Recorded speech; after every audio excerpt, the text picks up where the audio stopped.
Warning, censorship. Warning, censorship. It's our birthright to have these freedoms, to breathe clean air, to be assembling and exchanging ideas, socialize, be the Canadians. This is why my family emigrated here from the threat of communism. David Menzies for Rebel News here on Parliament Hill on Valentine's Day. And folks, this was to be a day of a massive anti-lockdown protest. At least that's how it was advertised. There were supposed to be thousands of people coming. I don't see hundreds, actually. I see maybe several dozen. This protest is to go on for several hours, so maybe there's latecomers that are still to arrive. But of course, the big question, I think, is will the various levels of police forces allow the protest to carry on? We're talking about the Ottawa Police Service, the Ontario Provincial Police, the Royal Canadian Mounted Police, and of course the Parliamentary Police. There's several layers of law enforcement that are active at the Hill on any given time.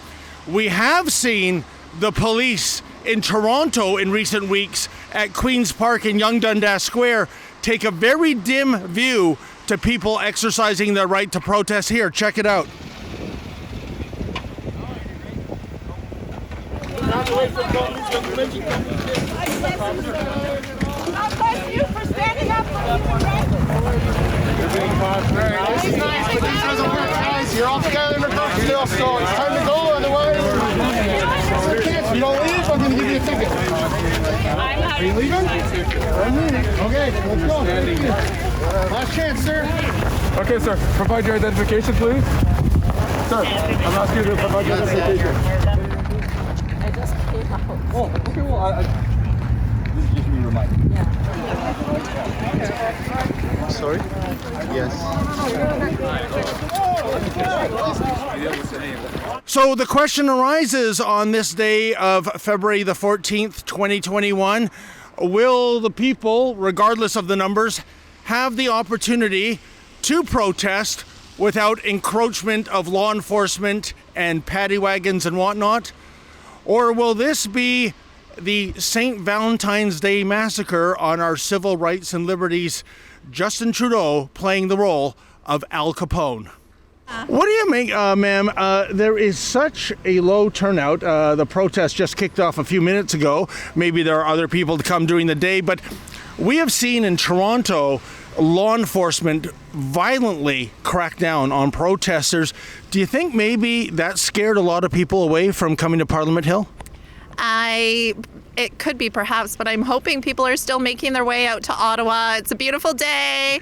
Come and show support. Maybe it's just the fact that people are starting to come in. Maybe the build-up will happen around 2 or 3 o'clock. Okay. But I would be surprised about that because people want to get back before curfew time in Quebec if they are coming from Quebec. Because there's no advertisement. The media will not cover it. They're pretending that we don't exist, that there's an alternative voice to the government narrative. They're trying to keep that suppressed so that the people who do care and see that there's a problem because our freedoms are being curtailed on purpose, and they don't care, don't know about it, so that we can't gather. They're separating us and separating us. You know, you raise a very important point. The media won't cover this, and when they do cover it, they seem to demonize people who are part of the anti-lockdown movement. We're rebels. But, you know, that's certainly an editorial decision, but I'm wondering if there was a lot of money behind this movement and you reached out to newspapers and radio stations and TV stations and tried to buy advertising, please come to Parliament Hill on Valentine's Day, I wonder if they would run those ads. That's a really good question, and you can't really outspend Justin Trudeau because that's what he already bought them off on purpose. Well, now we know why, because he saw this coming. So he pumped hundreds of millions into that whole part of the economy so that they would support him and toe the company line and be basically propaganda. So that shuts our voices down. I believe that it isn't advertised in any way on the main media, obviously, and people didn't get the message. They just don't seem to understand what we're up against. We're in World War III here. For our freedoms. You know, it's the good against evil, basically. And people are just not waking up to that fact. They're still wearing masks when they don't need to. They're riding their bikes with masks. They're driving their cars by themselves with masks. It's all about compliance. It's all about enslavement. We got to wake up. Yeah, you raise a good point. For weeks, it's certainly been known that this protest was going to take place, but you'd have to know where to find that information. Exactly. The mainstream media, they haven't published, to my knowledge, any pre-protest stories. Do you think that's because they don't want to bite the hand that feeds? I mean, they get so many millions now in federal subsidies, aka taxpayer subsidies, that why rock the boat? That's pennies when you really talk about the dollars. If you really want to figure out what's going on, just follow the vaccine route. Each vaccine is costing between $100 and $200 each. They have about 70 lined up for us. Follow the money, David, and you'll know exactly what this is all about. There's a lot of money to hand out to other people to buy their loyalty. And I cannot understand how people give up their integrity for a little bit of money. Well, I'll follow the money, sir. And I have a feeling the trail might end there at that building. It might even start there for all we know. See, you have, I guess, a little insignificant piece of paper in your hands, the Canadian Charter of Rights and Freedoms. Why are you carrying that around today with you? I'm carrying this around because it's super important, and it's kind of interesting for me. This is my first time ever being an activist. And finally, I was like, you know what? I had to stand up for my kids and what's right in their future.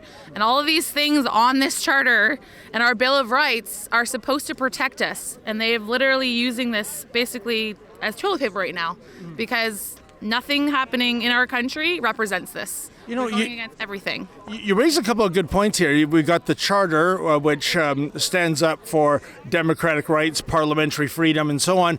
And you mentioned kids, and it seems to me that, I don't have any hard data, but when I look at the younger generation, right, they don't seem so concerned about their rights and freedoms being stripped away. I'm wondering why that is.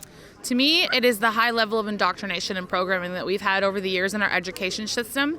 You're noticing, especially like the ones in between 20 and 30, I find are the worst. Some of the 18-year-olds are starting to wake up to it. I'm not sure why that is. I don't know if it's the age of their parents and what they're helping them understand. But I truly believe in the level of the indoctrination in the education system. And so my children are not in the public school system this year because of what they're teaching them. And I won't put up with it. I won't stand for it. So I'm trying to teach them to be critical thinkers, to use their own minds and brains, and always ask questions. Imagine that, asking questions and being a critical thinker in this day and age of cancel culture, where the kids on campus, instead of protesting against that curtailment of freedom, they actually cheer it on. It's crazy, but I think you're right. Maybe it has a lot to do with, the mantra of get them young in terms of indoctrination, get them forever. Yep, they've always been taught to just listen and do what you're told. Like in school, from the time I was young, I still remember it, but I think it wasn't so severe in my day and age. Like there wasn't, you can't bring this to school, you can't bring this, you can't talk about these things, you can't eat these things. It was all very different, and eventually that shifted and the indoctrination level got so high, and it was always just do what you're told. You always have to listen. If somebody tells you to do this, you just listen. Don't ask questions. Don't ever ask questions. Just do what you're told. Well, folks, you never know who you're going to meet at a anti-lockdown protest. It's Zach of a Foot Above Fitness, yes, correct? Sir. And you're one of our Fight the Fines clients. You were my first I Will Open case. And Zach, we've spoken on the phone in the last few weeks, and you've told me about surreal occurrences where you have police and bylaw coming to your gym, an officer coming out with a megaphone basically saying, "We know you're in there. We know you're working out." It's like a speakeasy being raided in the 1920s. Can you believe what's happening? No, I can't believe it. Especially like as a gym owner, it's crazy that I'm running a speakeasy gym. Like that makes no sense. Like prohibition should not be on fitness. Yeah. It should be on the LCBO that's still open or cigarettes that are still sold. And so no, the intimidation is crazy. Bylaws keep showing up. Police keep showing up. I've seen too many of them. There must be better things for them to do. You raise a great point. I mean, we've seen going back to the early 70s with the participation ads, the average 60-year-old Swede back then was as fit as the average 30-year-old Canadian, yet it's against the law to open your gym under penalty of severe fine, but you can buy cigarettes, you can buy alcohol. Our premier wants you to stay in your basement baking cherry cheesecake. Does any of this make sense? Well, I've been saying that too. Like he promoted Tim Hortons. He shows you how to bake a cheesecake. He was promoting McDonald's. And if we're going to talk about health, none of that stuff has anything to do with it. And so no, my gym is across the street from a KFC. That drive-through is packed daily. You go to a Costco, that thing is packed. You're shoulder to shoulder. People have masks on, sure, but they don't do anything anyways. And so to have me closed when I've been doing nothing but make people healthy since I've opened is absolutely counter to what I think the message they're trying to give is, but it doesn't make any more sense. You know, it breaks my heart. You're an entrepreneur. You're just trying to let people who want to come to your gym, you're not shanghaiing people on the streets of Ottawa and dragging them in. It's by choice. I always thought, especially with the left, when it comes to the abortion debate, my body, my choice. What happened to that mantra? Your guess is as good as mine, but you said it. It's that I'm not pulling anybody into the gym. I'm not grabbing them by the hair and bringing them through the doors. Life carries with it a risk. There's a risk you get hit by a car if you go outside. There's a risk that you catch a virus going to a restaurant. There are risks to life, and if you're okay accepting those risks, then come for a workout. Come work on your health. Let's get fit. Make your mental health better. There's no reason for you to stay home. If you're okay coming to my gym, I would love to have you. And you know what, folks? I've been to Zach's gym. It is a fantastic little boutique gym. Great trainers, great equipment, great staff. And if you want to help Zach fight back, because he's been fined in the thousands of dollars for the egregious crime of opening his gymnasium, well, please go to fightthefines.com, and if you're able to, kindly make a donation. A familiar face, Kellyanne Wolf. Kellyanne, it's coming up for 1 o'clock. First of all, I got to ask you about the turnout, because we were told tens of thousands, maybe 100,000, several hundred people. But what do you make of the turnout? Do you think that maybe because what we saw in Toronto, Yonge Dundas Square, Queen's Park, arrests being made, police getting handsy, and you know from personal experience from your arrest, do you think that might have intimidated people from staying away from this anti-lockdown protest? Well, no, actually, we were all arriving late this morning, and our friends are not coming until about 3 o'clock. So this is just the beginning, David. Okay, then. This is just the beginning.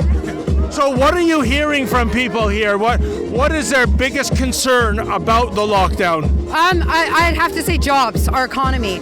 Every single job is essential. So every single job feeds a family, feeds a house, feeds a child, feeds somebody. So who is anybody to say that one job is essential and another is not? It's absolute nonsense. We want our country open. This is our country. These are our streets. They're our children. Open the schools. Open every single job. Enough of this nonsense. And you know, Kellyanne, we did a report earlier about the significance of the day today is Valentine's Day, and that is really one of the busiest days in the food service business. On a typical Valentine's Day, all the restaurants are jammed. What you see is closed restaurants or restaurants just for curbside or pickup only, but this being Ottawa, a government town, none of the politicians are out of work, none of the bureaucrats in these big towers are out of work. It's really a tale of two cities, and it, I guess, brings light to the fallacy of we're all in this together. Well, I wonder how many politicians have shut down restaurants just for their own personal use for Valentine's Day. Yeah. I think that would be interesting to find out. Maybe we should stick some reporters out onto the restaurants tonight to find out if that is the case, and I bet you it is. So, but at least we know that we've got a place where every Canadian can come and celebrate Valentine's Day, and that's right here on the Hill. Well, you know what? I guess the good news is, Kelly, is that we haven't seen law enforcement clamp down. There's been no arrests that I know of. You haven't been thrown in a paddy wagon, thank God. So at least, unlike Toronto, law enforcement is respecting your freedom of expression. Well, I would assume that being on Parliament Hill in the capital of the country, that my Bill of Rights and my Charter rights better be respected. So I'm pretty sure that nothing's going to happen to me out here. I am so tired of the lockdowns. I'm tired of the tyranny. I'm worried that first it's the mask, then it's the forced vaccination, and then it's quarantine against your will, and I've had enough. Just like you, I'm fighting, David. I'm so happy to hear that, Laura Lynn. Tell me, if you saw Prime Minister Justin Trudeau walking along Wellington Street and you got a chance to bend his ear for a minute, what would you tell him? I guess I would ask him why he's still the Prime Minister when he has so much criminal activity behind him, starting with why he left that school many years ago that has still not been answered. I believe he's the worst prime minister we've ever had. I would ask him how he sleeps at night. Open up our economy. Let our children live, breathe the fresh air, take off the masks. I would ask him to change this for the good of the people. That's really it, yeah. I would plead for him to remember. You know, do you remember what makes Canada real and beautiful, which is the envy of the world, which is love and freedom, and not this. And I would plead for him to find his humanity in his heart and stop following the world elite's narrative to shut our country and our economies down. And I would say that while restraining myself, because God knows I want to do more than just speak to him, because I'm so angered at how he's betraying us. We are the ones who pay him to serve us and keep our Canada glorious and free. Oh, Canada, we stand on guard. We're here standing on guard for what they've ripped us off. It's our birthright to have these freedoms, to breathe clean air, to be assembling and exchanging ideas, socialize, be the Canadians. This is why my family emigrated here from the threat of communism. We emigrated here. I'm an immigrant. From where, sir? From Italy.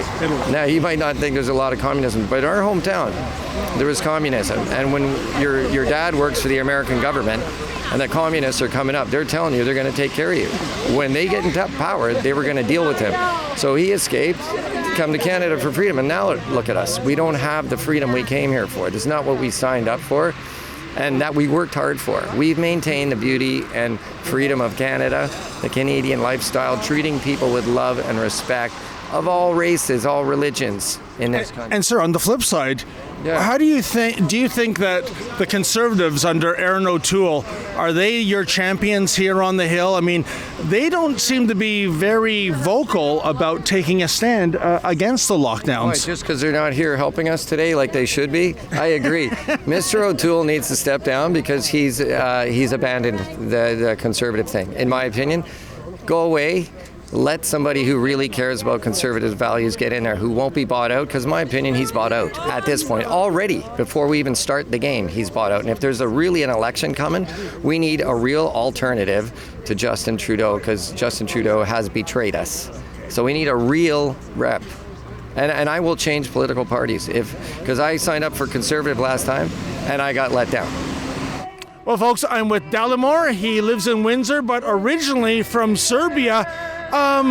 You were saying off camera there's some similarities you see happening here, sir, in Canada that kind of remind you in a bad way of Serbia. Would you like to tell us about that? Yes, I would like to say something about it. Same coup was perpetrated on my country, put it into pieces. People lost their jobs, their lives, and it looks very, very similar. Censorship, silencing, firing politicians, firing doctors, horrific stuff is about to come. I'm 62 years old, and I'm a patriot.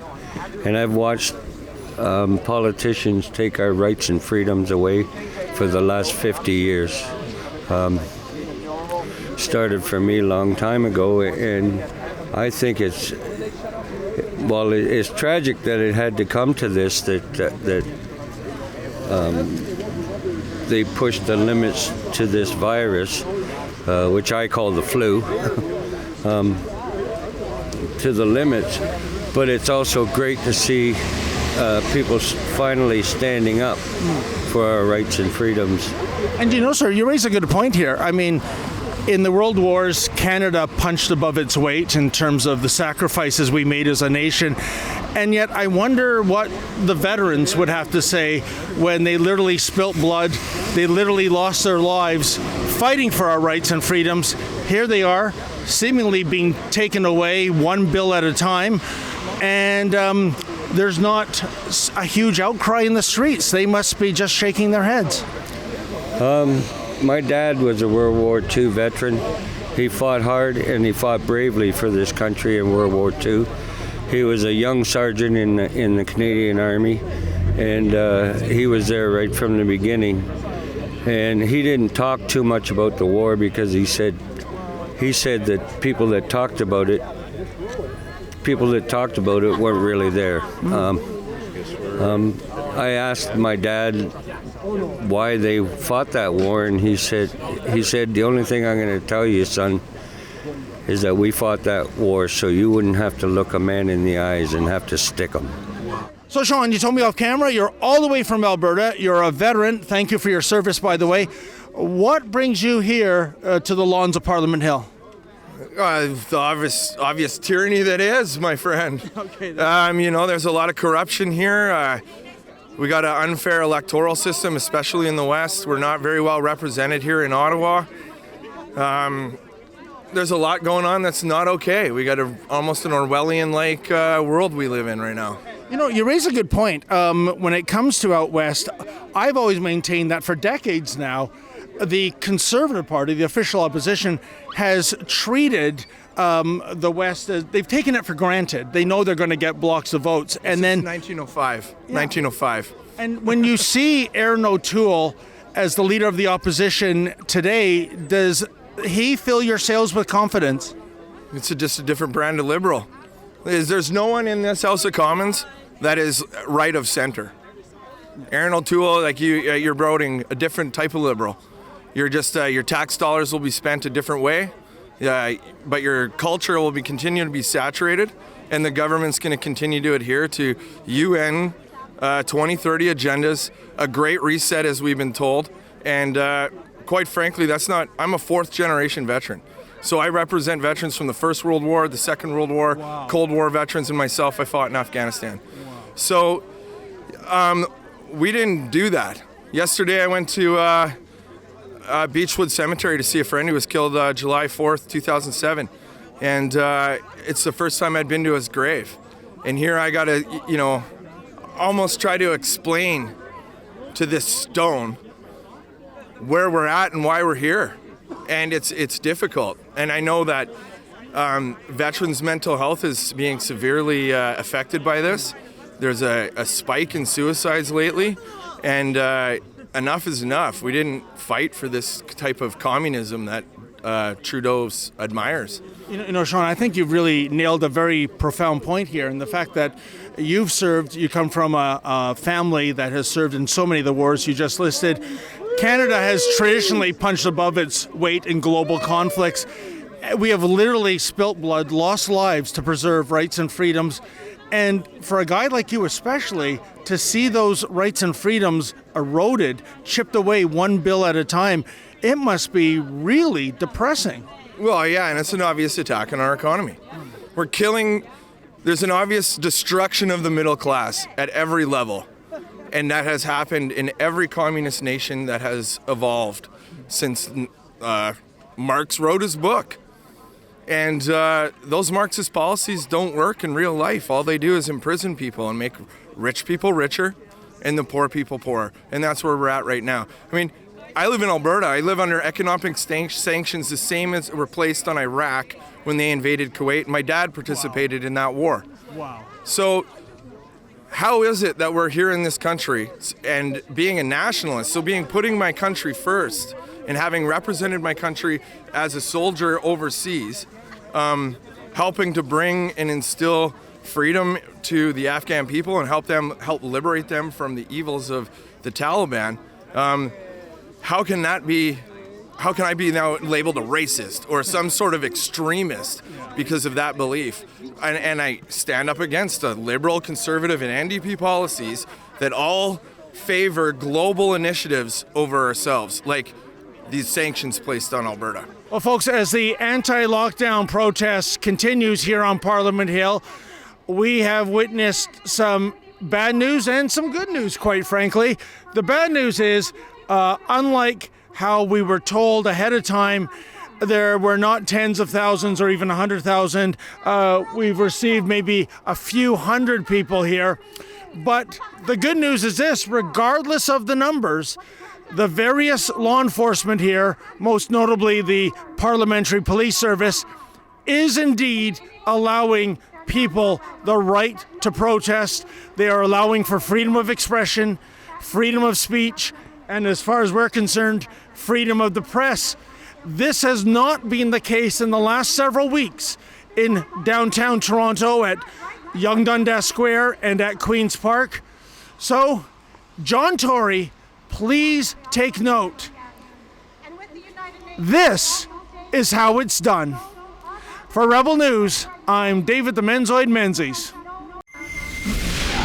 Hey folks, have you had one of those Wuhan virus tickets? Well, if so, please go to our website, fightthefines.com.